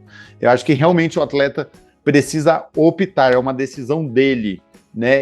Se ele tem duas pistas para descer, ele pode descer usando só uma ou só outra, e é uma opção dele transitar entre as duas. Então, como em toda curva a gente breca o suficiente para fazer a curva em segurança, como em toda esquina a gente para cruzar a esquina em segurança, na descida de Canoas é uma opção do atleta. Eu sei passar nesse local, eu estou acostumado com essa situação, né? A gente não vai ter a gente não pode tampar quilômetros de uma junta de dilatação estrutural de uma via, né? Então, realmente, a gente tem a capacidade de fechar a via toda para que o atleta trafegue em segurança, mas a decisão de passar sobre a transposição sobre essa junta de dilatação é uma decisão do atleta em razão do que ele sabe pilotar. Então, se ele sabe passar por ali, ele vai passar tranquilamente e ele sabe o que ele tem que fazer tecnicamente. Quem não sabe, eu acho que não é o momento de se executar uma coisa que não sabe, a não ser que esteja muito tranquilo. E mesmo assim, quando você faz essa tangente, né, de transpor a junta de dilatação, você está interferindo nos ciclistas ao seu redor, né? Então, acho que é muito de cada ciclista ser responsável consigo mesmo, consequentemente com os outros, saber onde ele está andando, se existe a junta. Vou trafegar só desse lado, a diferença de velocidade é mínima. A gente está falando de uma descida aí dos melhores atletas, né? A gente estava conversando antes, por volta de 3, 4 minutos, o atleta que desceu o dobro da velocidade, quer dizer, na verdade, na metade da velocidade, que vai demorar o dobro de tempo, são 6 minutos. Então, assim, você trocaria um acidente numa estrada a 50 km por hora por causa de 3 minutos, entendeu? Essa provocação que eu faço para que o ciclista, na tomada de decisão, ande, pilote, use o equipamento dele na medida do que ele sabe, né? Mas é um ponto importante, Wagner, que você trouxe. Queria encerrar aqui nosso briefing, agradecer você por todos toda essa vivência prática de viver no Rio de Janeiro a vida inteira, ser um profissional, educador físico, praticante de várias modalidades,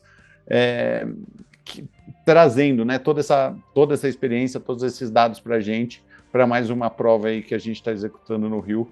Espero que seja com muita segurança, muita intensidade que o Rio merece. Tá bom? Valeu, Fernando. Obrigado pela oportunidade de estar com vocês. O Letap é uma prova muito respeitada aqui no Rio de Janeiro. A cidade, né, como o nosso Cristo Redentor, ela está de braços abertos para receber a nossa comunidade do ciclismo. Eu tenho certeza que a expectativa de todos é muito alta, misturada com um pouco de ansiedade. Esse briefing ele serve para diminuir um pouquinho essa ansiedade, obviamente, porque o desconhecido, né, às vezes deixa a gente um pouco ansioso, mas eu tenho certeza que depois desses minutos conosco, muitas dúvidas foram esclarecidas e isso deixa os atletas mais preparados para enfrentar essa prova, tanto no percurso longo quanto no curto. E eu quero desejar a todo mundo uma excelente prova, uma boa estada aqui no Rio de Janeiro. aproveitem a cidade maravilhosa, divirtam-se, façam muita força, respeitando os seus adversários, respeitando a organização da prova, mas, acima de tudo, promovendo a saúde, né, a amizade, a camaradagem por meio do esporte. Espero encontrá-los no nosso village aí, nos corredores das lojas, abraçar todo mundo, tirar foto, desejar sucesso para todo mundo. E obrigado pela oportunidade uma vez mais, Fernando. Foi um prazer estar com você aqui nesse Briefing Tech do Letap Rio de Janeiro, nossa 4ª etapa, e vida longa aí ao Letap aqui no Rio. Ô, Wagner, eu que agradeço em nome de todo o time da equipe do Letap Brasil. Seja bem-vindo aí a mais esse com a gente. É isso, pessoal. Boa prova. Espero que tenham esclarecido todas as dúvidas. Qualquer coisa, podem direcionar qualquer pergunta ao evento, estaremos à disposição de vocês. Curtam o Rio de Janeiro, curtam o Letap Brasil. Até mais. Obrigado, Chelis, obrigado, Wagner. Eu vou complementar aqui falando um pouquinho mais da estrutura do percurso. Você vai encontrar nos nossos postos de hidratação a nossa equipe preparada para poder te auxiliar. A gente vai ter água geladinha, água fresca, vamos ter isotônico, vamos ter refrigerante, vamos ter frutas, sachês de gel de carboidrato da probiótica, além de pães e mini salgados. Pare no posto de hidratação, aproveite essa estrutura, se alimente, se hidrate, porque é fundamental para a sua performance e principalmente, claro, para a sua saúde, para você chegar bem no final da prova. Além disso, quero falar um pouquinho da nossa chegada. A chegada, claro, quando você completar a sua prova, você vai ter a sua medalha de finisher, vamos ter a nossa Recover Zone preparada para poder te receber, para poder, claro, recuperar a sua musculatura, e para você participar do nosso Summer Party, é só você se guiar lá para o nosso Village. Vai tá fácil, tá? Tem uma imagem já que eu vou mostrar para você. Summer Party vai estar das 9 da manhã até a 1 da tarde, na área externa do nosso Village. Aí o mapinha, ó, ali embaixo o nosso pórtico de chegada, tá certo? Chegou, você vai em frente, vira à direita, vai ter ali já a entrega da sua medalha, tem ali a nossa Recovery Zone, vai seguir caminhando, vai chegar no nosso Village e lá na parte de trás da Marina da Glória, onde vai ter o nosso Summer Party e também mais água geladinha para você. É também um momento de celebração, né, da sua conquista. E por falar em celebração, a gente tem a premiação. Além das medalhas de finisher para todos os nossos competidores que completam a prova, a nossa previsão de início da premiação é a 1 da tarde. Lembrando, a premiação ela vai acontecer lá dentro do Village, no nosso palco. Quando a gente tiver os resultados liberados, nós vamos avisar pelo sistema de som e vamos dar um prazo para possíveis recursos e questionamentos. Depois dele, a gente inicia a premiação. Então, por favor, você que já sabe que vai pegar a sua vaguinha no pódio, quando for 12:30, já esteja por lá preparado e preparado para a nossa premiação. A gente vai entregar troféus para os 3 primeiros colocados, masculino e feminino, dos percursos de 102 e 59 quilômetros. Vamos premiar o Rei e Rainha da Montanha, lembrando que o Rei e Rainha da Montanha é somente para o nosso percurso longo. E vamos premiar também faixa etária, premiação por categoria, por idade, masculino e feminino, dos nossos 2 percursos. Então é a sua chance de voltar para casa, não só com a sua medalha, mas também com um super troféu.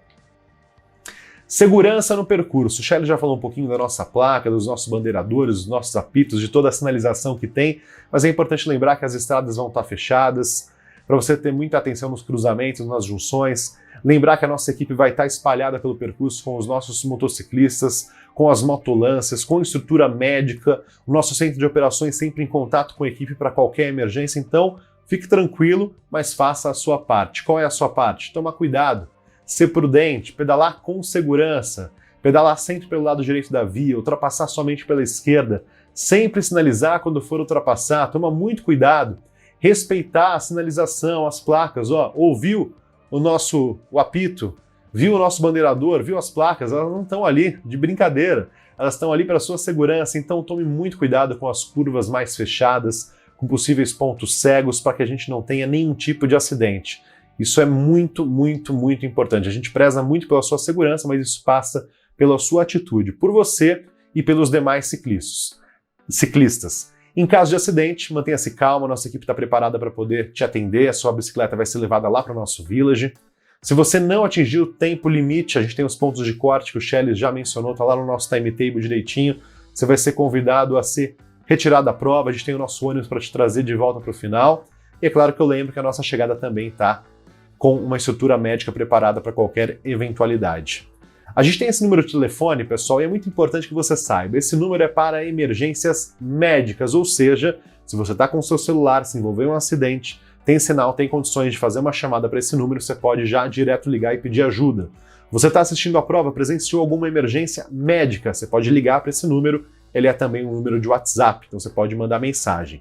Ele é o contato direto com o nosso centro de operações, ele vai estar disponível somente no domingo, dia 30 de junho, e o que é muito, muito importante, que você não entre em contato se tiver qualquer outro problema, principalmente um problema mecânico. Não ligue, não entre em contato por problemas mecânicos, é somente para questão de saúde, emergências médicas. Então, vou falar para você poder anotar. DDD é o 21, é o 9999, ou seja, 99999, são 5 noves, depois 2444. Então vamos de novo, 21 999 99 2444, esse é o nosso número de emergências para você deixar salvo aí no seu celular.